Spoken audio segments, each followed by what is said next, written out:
नमस्कार, मैं रविश कुमार। आएगा वो दिन आएगा जब काला धन असली जनधन बन जाएगा, लेकिन क्या वे दिन भी आएंगे जब सीएजी की रिपोर्ट को लेकर मीडिया और राजनीति में सरगर्मियां हुआ करेंगी उन दिनों की तरह?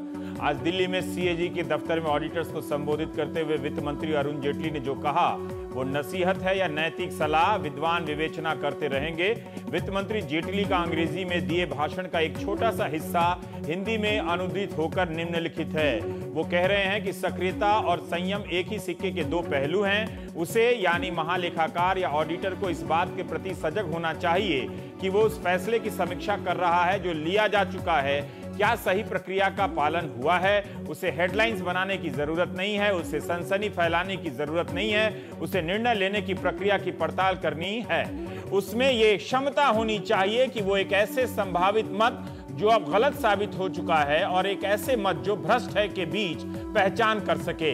अगर उसे लगता है कि दो मत हो सकते हैं और उसका अपना मत अलग हो सकता है तो सीएजी को उदार रवैया अपनाना चाहिए, क्योंकि हमें यह नहीं भूलना चाहिए कि हम एक ऐसे समाज में रहते हैं जो पिछले कुछ समय में ज्यादा आशंकावादी शक्की हो चुका है।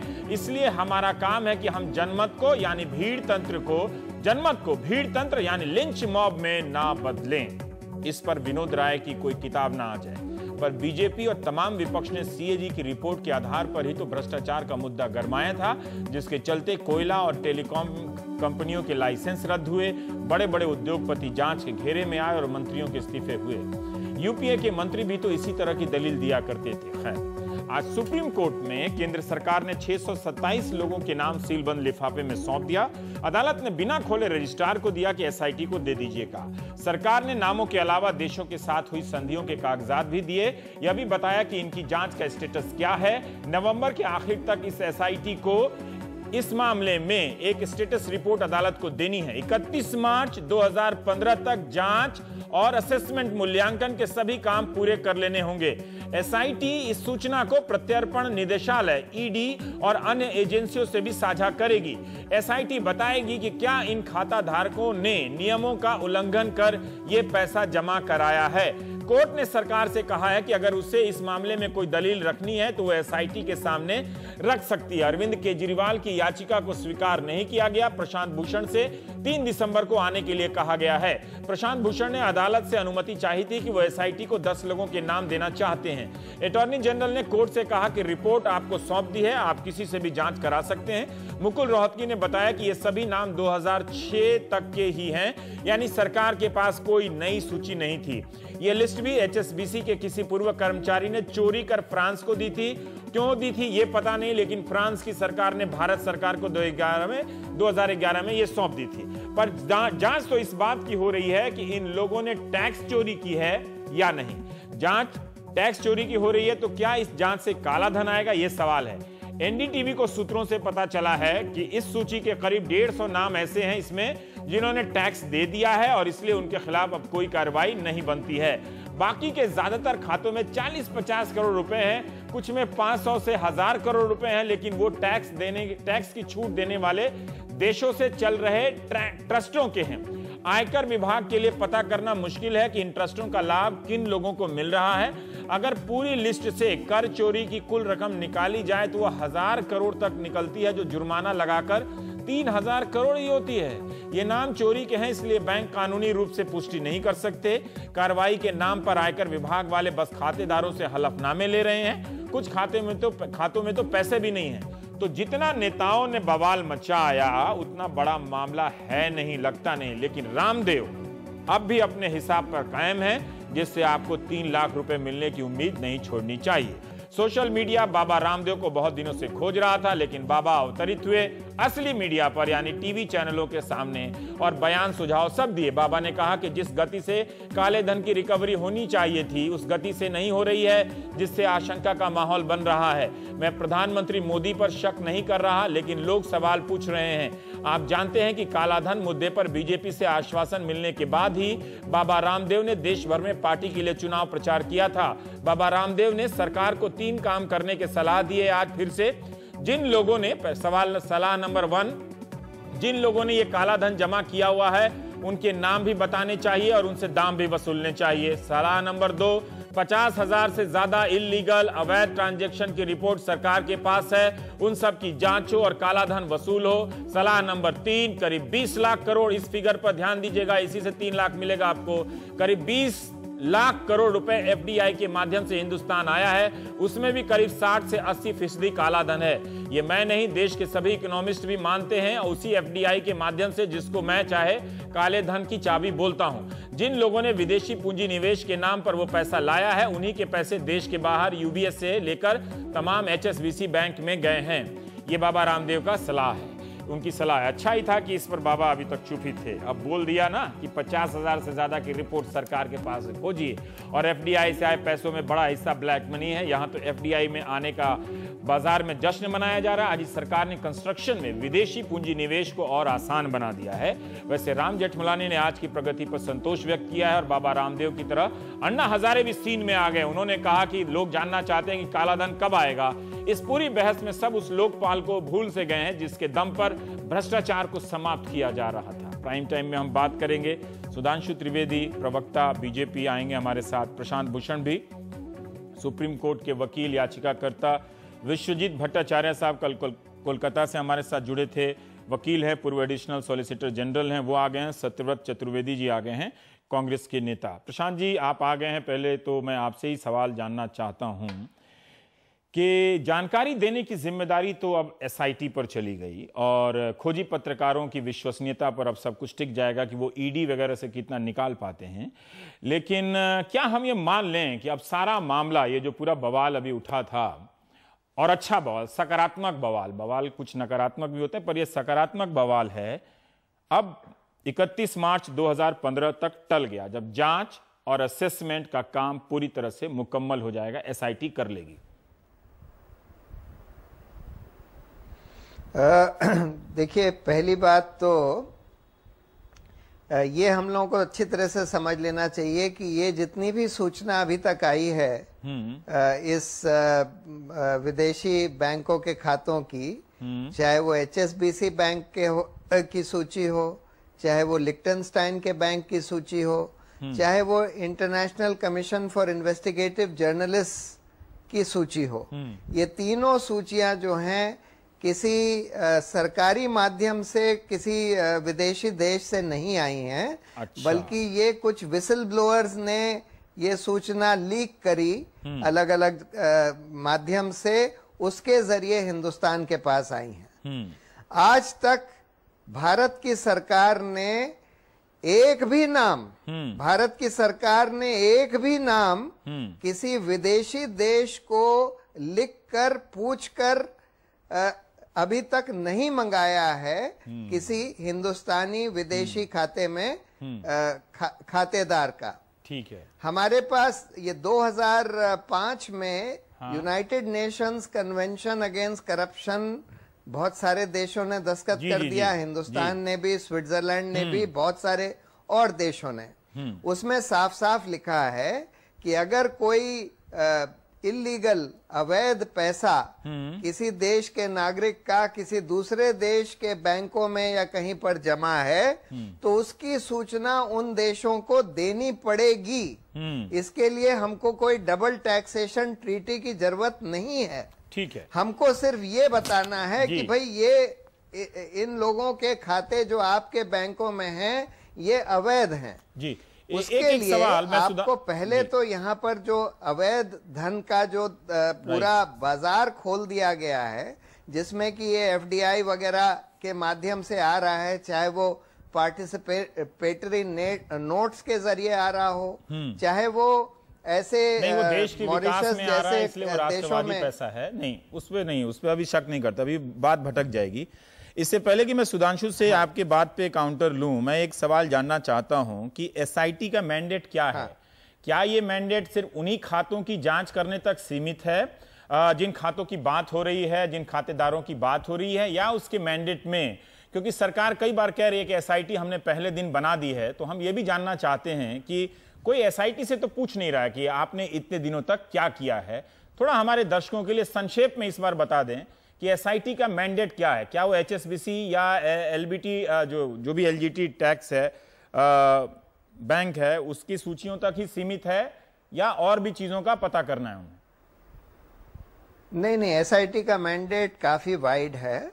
पहले तो खैर ये जो सूची जो इन बैंकों की जो आई है उनके बारे में पता लगाना है कि भाई इनमें से कौन से अवैध हैं और इनके खिलाफ प्रोसिक्यूशन वगैरह करवाना, ये पैसा वापस मंगवाना, इनका प्रोसिक्यूशन करवाना, पेनल्टी लगवाना, ये सब उनका मैंडेट है। उसके अलावा भी जहां जहां उनका मैंडेट ये है कि जहां जहां जिस जरिए से भी ये काला धन हिंदुस्तान के बाहर जा रहा है या ये अवैध पैसा हिंदुस्तान के बाहर जा रहा है, उसको ट्रैक डाउन करके वापस लाना और उन जिन लोगों ने ये सब अपराध किए हैं उनके खिलाफ प्रोसिक्यूशन करवाना। जिन केसेस में भारत की सरकार ने रफा दफा भी कर दिया है उनको भी खुलवाने का पूरा अख्तियार एसआईटी को दिया गया है। जैसे कि ये कहा जा रहा है कि कई बड़े बड़े खातेदार जो थे, जैसे कि अंबानी भाई वगैरह, जिनके नाम एचएसबीसी बैंक की सूची में थे, उनके साथ कुछ संधि करके भारत सरकार ने उसको रफा दफा कर दिया। उनको भी खोलने का अख्तियार इनको दिया गया, एसआईटी को दिया गया। पक्ष अब उसमें एसआईटी में जाएगा। पर सुधांशु जी, एक बात प्रशांत भूषण ने आपके कनेक्ट होने से ठीक पहले कही कि आज जो भी सूची सौंपी गई है अदालत को, वो सूची आपके सरकार के किसी काम या प्रयास की बदौलत नहीं है। वो ये सूची है जो खोजी पत्रकारों या अन्य संस्थाओं के जरिए, या वो जो एचएसबीसी का जो कर्मचारी जो एक चोर निकला जिसने चोरी करके डेटा दिया था, वो सब है। आपने क्या किया, क्या नया डेटा दिया है सरकार को जानकारी दे पे, इस पे एक सवाल इन्होंने उठाया है सर। देखिए, इस विषय पे सब्जेक्ट स्पेसिफिक और पूरी बैकग्राउंड दोनों विषयों पे मैं उत्तर दूंगा। देखिए, यह सत्य है कि यह सूची पिछली सरकार के समय से हमारे गवर्नमेंट के पास थी, मगर हमारी सरकार ने क्या किया, चूंकि अब सारे मीडिया को और सारी जनता को पता है कि एचएसबीसी बैंक की यह सूची चोरी के द्वारा फ्रांस के माध्यम से आई थी, अतः स्विट्जरलैंड का यह कहना था कि हम इस विषय पर कोई कोऑपरेशन नहीं करेंगे क्योंकि यह अनधिकृत रूप से पाई गई सूची है।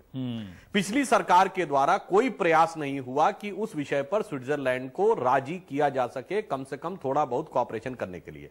हमारी सरकार ने कई महीने प्रयास किया और इसी माह 15 अक्टूबर को हमारे रेवेन्यू सेक्रेटरी, सीबीडीटी के चेयरमैन और स्विट्जरलैंड के जो इंटरनेशनल फाइनेंस के मिनिस्टर हैं उनके साथ बैठ के किसी बिंदु का जवाब चिदम्बरम ने दिया कि ये एग्रीमेंट कुछ भी नहीं है जो उन्होंने किया था, और उनके दबाव की वजह से G20 में स्विट्जरलैंड के बैंकों को और स्विट्जरलैंड को अपनी ये बात बदलनी पड़ी और कहना पड़ा कि हम नाम बताएंगे या नहीं बताने का कारण बताएंगे। जी, अब आगे बढ़ें।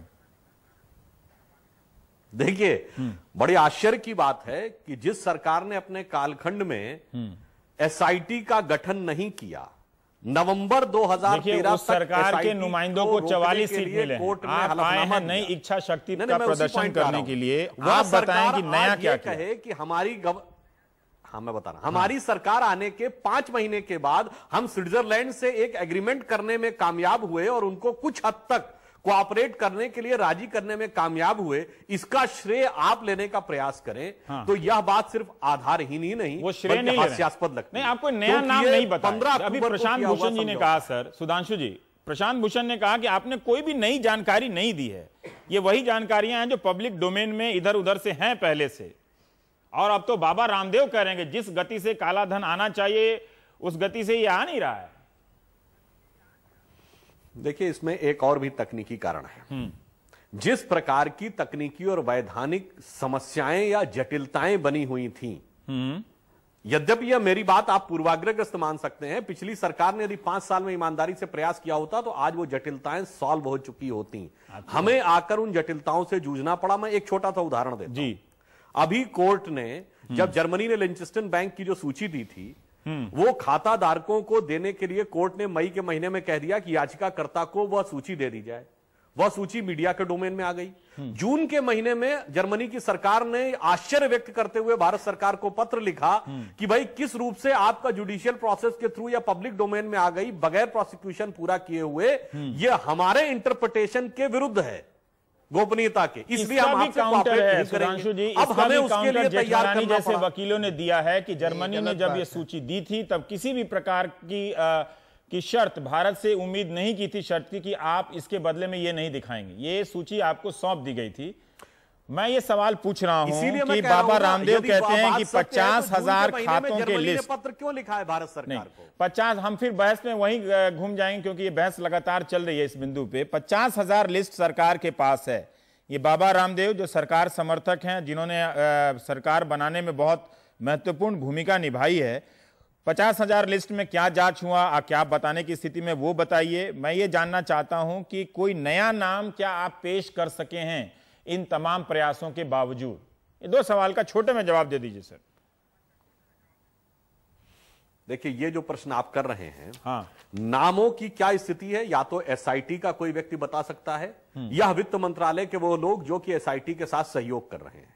वह डोमेन, पब्लिक डोमेन में नहीं है कि कौन से नाम आ रहे हैं, जब तक कि उनके विरुद्ध तथ्यात्मक आरोप तय न हो जाए। हाँ, एक बिंदु मैं जरूर कहना चाहूंगा, जब हम किसी पार्टी या सरकार की बात करते हैं तो उसके इंटेंशन पे जरूर ध्यान देना चाहिए। हाँ, भारतीय जनता पार्टी का इंटेंशन इस विषय पे पिछले 7-8 वर्षों से क्लियर है। हाँ। हमने सबसे पहले यह विषय सितंबर 2008 की अपनी बंगलौर की कार्यकारिणी में उठाया। 2009 में हमने चुनाव घोषणा पत्र में डाला। 2012 में हमारे सारे सांसदों ने अब आप जवाब नहीं दे रहे हैं, अब आप टाइम ले रहे हैं सुधांशु जी। पहला निर्णय, सुधांशु जी अब आप जवाब नहीं दे रहे हैं, टाइम ले रहे हैं। सुधांशु जी, मेरा सवाल है कि इसी गंभीरता की वजह से यह सवाल आपसे पूछा जा रहा है। आपकी राजनीतिक सक्रियता विपक्ष में इस मुद्दे को लेकर वो असंदिग्ध है, क्योंकि आपने भारत यात्रा से लेकर 3 लाख प्रति व्यक्ति खाते में देने की बात की है, उस पर कोई सवाल नहीं उठाए जा रहे हैं। सवाल यह है कि बाबा रामदेव कह रहे हैं कि 20 लाख करोड़ एफडीआई के जरिए आया, तो क्या किया आपने? बाबा रामदेव खुद कह रहे हैं कि जिस गति से आना चाहिए काला धन, उस गति से नहीं आया। आप छोड़ दीजिए प्रशांत भूषण को, छोड़ दीजिए सत्यव्रत चतुर्वेदी को, बाबा रामदेव आपके सहयोगी कह रहे हैं। सुब्रमण्यम स्वामी कह रहे हैं कि नाम बता देना चाहिए, लेकिन आप, वो भी कानून के जानकार हैं, वो तो किसी कांग्रेस के एजेंट भी नहीं है। वो कह रहे थे, लेकिन आप नाम नहीं बता रहे हैं, और आप अभी तक ये बताने की स्थिति में नहीं है कि जो 20 लाख करोड़ एफडीआई के जरिए ब्लैक मनी आया है, उसकी क्या जांच हुई है? क्या आपको ब्रीफ किया गया है? ऐसी कोई जानकारी है पब्लिक डोमेन में बताने के लिए? देखिए, इसका मैं उत्तर एक सहज उदाहरण से दूंगा। एक तो बात यह है कि ब्लैक मनी सिर्फ विदेश में नहीं है, उसका विदेश और देश दोनों में कनेक्शन हो चुका है। अतः डोमेस्टिक और एक्सटर्नल दोनों के बारे में हमें जांच करनी पड़ेगी, और दोनों की जांच चल रही है। सहज उदाहरण यह दूंगा कि जब हमारी सरकार बने 1-1.5 महीना हुआ था, तो आप ही लोग, सब लोग हमसे प्रश्न पूछते थे, महंगाई कहां कम हुई? आज 5 महीने गुजरे हैं, मुद्रास्फीति की दर कम हुई है या नहीं? जो प्रयास किए जाते हैं उनको परिणाम तक पहुंचने में निश्चित समय लगता है। प्रयास शुरू हुए हैं, प्रयासों में आंशिक सफलता मिली है। यह प्रयास के हर स्तर की जानकारी पब्लिक डोमेन में नहीं हो सकती। सिलेंडर आज 3 रुपया महंगा हो गया है? आज ही सिलेंडर 3 रुपये, तो आज सिलेंडर 3 रुपए महंगा हो गया, और ये कहेंगे महंगाई कम हो गई। चलिए ठीक है, महंगाई पे मैं बहस को नहीं ले जाना चाहता। नहीं सुनिए सत्यव्रत जी, मैं महंगाई पे मैं महंगाई पे बहस को नहीं ले जाना चाहता। वो ठीक है, उनके कहने का मंतव्य ये है कि वक्त रहेगा तो वो पैसा आ जाएगा, वक्त रहेगा नहीं, वक्त रहेगा तो वो पैसा आ जाएगा। उनके कहने का मकसद ये, ठीक है, महंगाई पे हम अलग बहस कर सकते हैं। बाजार तो जाओ सुधांशु, किस चीज की महंगाई कम हो गई है? नहीं, दूध सस्ता हो गया होगा, अब ये कह रहे हैं, जो सरकार कहेगी वही सच होगा। भाई आप कह रहे हैं 3 रुपए अगर वो बढ़ी है तो 3.5 रुपए डीजल कम हुआ है, बढ़ गए वो दूध। वो देखिए, अखबार गलत लिखते हैं। सत्यव्रत जी, आप विद्वान व्यक्ति हैं, हम आलू नहीं, टमाटर देखिए बहस मेरी भटक गई। सत्यव्रत जी छोड़ दीजिए, उसको छोड़ दीजिए। मैं ये जानना चाहता हूं, जो सुधांशु ने कहा कि भाई हम इनसे जरूर पूछ रहे हैं, इनकी सख्ती से साथ पूछ रहे हैं। आज जो सुप्रीम कोर्ट ने एसआईटी को पकड़ा दिया लिस्ट, इससे हासिल क्या हुआ, मैं ये जानना चाहता हूं। क्या अब आप संतुष्ट हैं कि सारे नामों की जांच हो जाएगी, सारा काला धन आ जाएगा इससे? मैं शुरू यहां से करता हूं, हाँ, कि दरअसल ये एक आर्थिक अपराध का मामला था। हाँ, हमने राजनीतिक खेल बना दिया इसको, और इसलिए शायद ज्यादा मुश्किलें पैदा कर ली हैं हमने उस लक्ष्य को हासिल करने की, जो लक्ष्य दरअसल हम हासिल रिलेटिवली, कंपैरेटिवली आसानी से कर सकते थे। राजनीतिक फायदे तो उठ गए, अब आ गई जिम्मेदारी उन लोगों पर जो कल तक हम पर इल्जाम लगाते थे। हम जो कहते थे कि भाई एग्रीमेंट्स ऐसे हैं इन देशों के साथ कि हम मजबूर हैं, नाम नहीं खोल सकते, तब हमका हमारा गला पकड़ के पूछा जाता था, किसे बचाने की कोशिश कर रहे हो? तब ये सवाल किया जाता था। आप उन एग्रीमेंट को बदलने के लिए क्या किया? एक मिनट, आज नहीं बदल सकते थे आप। इन देशों के अपने डोमेस्टिक कानूनों ने इन बैंकों को अपनी सीक्रेसी बनाए रखने का अधिकार दे रखा है। वो तो भला कहो कि यूएन का जो रेजोल्यूशन पास हुआ करप्शन के अगेंस्ट, उसकी वजह से एक अंतरराष्ट्रीय दबाव बना, तब ये जानकारियां देनी शुरू हुई। हमने 47-48 देशों में जहां हमको मालूम था कि काला धन जमा है, उनसे हमने बातचीत शुरू की। उनमें से 22-23 देशों से हमारा समझौता हो पाया, बाकी देशों से अभी भी चर्चा चल रही है। जो जानकारी मिली है, ये वो जो इस शर्त पे मिली DTAA है, ये मैं पढ़ रहा था 1965 से ये इसके तहत आप समझौते कर रहे हैं। लाल बहादुर शास्त्री किसी ने लिखा था, मुझे मालूम नहीं। मैं आपसे वही बात पूछूं, अगर मैं कह दूंगा कि भैया आप 1999 से लेकर 2004 तक बैठे थे, तब आपने इस मुद्दे के ऊपर क्या कार्रवाई की, तो तत्काल कहा जाएगा अरे साहब पुरानी बात छोड़िए, नई बात पर आइए। नई बात पर और अभी सुधांशु भाई कह रहे थे पिछली सरकार ने ये किया, पिछली सरकार ने ये किया। हमने जो कुछ किया सब गलत किया, हमें उसकी सजा मिल गई। हम ये बैठे हैं 44 आदमी लेकर के, आप लेके इतना बड़ा बहुमत आए हैं, आपको लोगों ने ये जिम्मेदारी दी है। मैं आपसे जानना चाह रहा हूं 5 महीने में क्या एक कदम भी आगे बढ़े, क्या एक नया नाम भी आप निकाल पाए? जी, इसी सवाल को लेकर आप और बीजेपी एक तरह से एक ही साइड में नहीं है क्या? नहीं, सिर्फ समय तो बदला है और पाला बदला है। आप दोनों की बातों में अंतर क्या है? नहीं, मैं कह रहा हूं इसलिए कैसे नहीं है? बीजेपी जब सरकार में थी एनडीए की, उसने इस दिशा में कोई कदम नहीं उठाया था। हमारी सरकार थी यूपीए की, जिसने सबसे पहले शुरुआत की थी काले धन के बारे में खोज करने की और दूसरे देशों से बातचीत करके एग्रीमेंट करके जानकारी हासिल करने की। पर आपने भी उस HSBC की लिस्ट के बाहर कोई नया नाम तो दिया नहीं। जो सवाल पहला मैंने सुधांशु से पूछा और जो प्रशांत भूषण ने सुधांशु पे चार्ज लगाया, आपके समय में भी उन सूचियों के अलावा तो कोई नया नाम दिया नहीं आप लोगों ने। हमारे पास में जो भी जानकारी आ सकती थी उस दरमियान में, उन सारी जानकारियों के आधार पर हमने ये सूचियां बनाई। इसके आगे अब तो सरकार इनकी है, अब तो इनकी है, इनको जानकारी लेनी है। और क्या वजह है कि ये जानते हुए कि एसआईटी के पास पहले से लिस्ट मौजूद है, फिर सुप्रीम कोर्ट ने इनसे लिस्ट क्यों मांगी? ये मुझे समझ के बाहर की चीज है। ये समझ के बाहर है ना, मॉनिटर में काम करने वाली संस्था के पास सूची है, तो वो फिर क्यों मांग रही है? एग्जैक्टली, यही बड़ा सवाल है। जरा इस पर गौर करिए, क्यों मांगी? क्या सुप्रीम कोर्ट को यह नहीं मालूम था कि एसआईटी के पास ऑलरेडी लिस्ट है, सरकार से आ चुकी है? फिर उसने क्यों मांगी? मांगी इसलिए क्योंकि सरकार ने जो सूची एसआईटी को दी थी उसकी ऑथेंटिसिटी पर सुप्रीम कोर्ट को संदेह था कि ये सिलेक्टिव लिस्ट है। इंटरप्रिटेशन है, ये मेरा इंटरप्रिटेशन नहीं है। इन बातों को लेकर आज नहीं तो कल बहुत सारे तथ्य उजागर होने वाले हैं। ठीक है, देखेंगे। जो ये बात कह रहे हैं सतवर जी, उसके बारे में कहना है। मैं ये जानना चाहता हूं कि अब जो एसआईटी को दे दिया गया है लिस्ट, और सतवर जी के बीच बात का जवाब मैं चाहूंगा कि सुधांशु और प्रशांत दोनों दें इस बात का।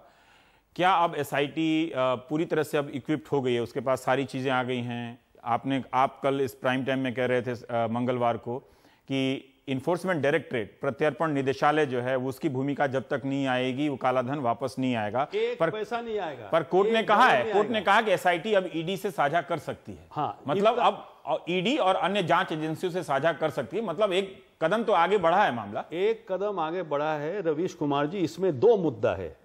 एक तो है जो धन जो बाहर है वो काला है या सफेद है या हरा है, इसको पहले एसआईटी को पहले उसको डिटरमिन करना पड़ेगा। इनकम टैक्स डिपार्टमेंट को सारा पैसा बाहर वो काला या सफेद, ये बड़ा कॉम्प्लिकेटेड मामला है। ये 15 मार्च तक, अगर 31 मार्च तक हो जाएगा। मेरा डाउट इसीलिए है, होने का डाउट इसीलिए है कि एक कोई अगर नॉन रेसिडेंट बन गया इनकम टैक्स एक्ट में और उस टाइम में अगर उसका कोई फॉरेन इनकम हुआ तो वो टैक्सेबल होगा नहीं। तो दूसरा मुद्दा है कि काला या सफेद का बाद में वो पैसा किसका पैसा है? ये सरकार का पैसा नहीं है, इसमें एक पैसा इंडिविजुअल का पैसा है। ये इंडिविजुअल का पैसा है। जब तक ना सरकार उस पैसे को जब्त करेगा, जिसको कॉन्फिस्केशन कहते हैं, वो तो कर सकती है सरकार, वो ओनली एनफोर्समेंट डायरेक्टरेट कर सकता है। तो अब एसआईटी को कहा गया कि ईडी से साझा कीजिए 3 साल बाद। 3 साल बाद ये एनफोर्समेंट डायरेक्टरेट 3 साल पूरा सोए हुए हैं, और ये 5 महीने में भी, ये चाहे पिछली सरकार हो चाहे ये सरकार हो, एनफोर्समेंट डायरेक्टरेट एक भी मुझे मुद्दा डरा रहे हैं कि पैसा नहीं आएगा। रवीश, ये पावर एनफोर्समेंट डायरेक्टरेट का है, इसीलिए मैं बोल रहा हूं कांग्रेस और बीजेपी मिले हुए हैं। जब तक ना एनफोर्समेंट डायरेक्टरेट नोटिस इशू करेगा, confiscation to the central government करेगा, तो पैसा आप बांटेंगे कैसे? आप ले लें, कम से कम यही कम है। अरे एक पैसा नहीं, मैं आपको यही बार बार बोल रहा हूं। एसआईटी को ये करना चाहिए, एसआईटी को ये। जी आप कह ले, फिर मैं सुधांशु को। Ravish, I wish I should be proved wrong, पर मैं गंभीर संदेह है सारी बातें और सारा ड्रामा नाटक करने के बावजूद अगले 5 साल में भी अगर ये पैसा ले आए तो मैं अपना नाम बदल दूंगा। कर लें जो कुछ कर सकते हैं।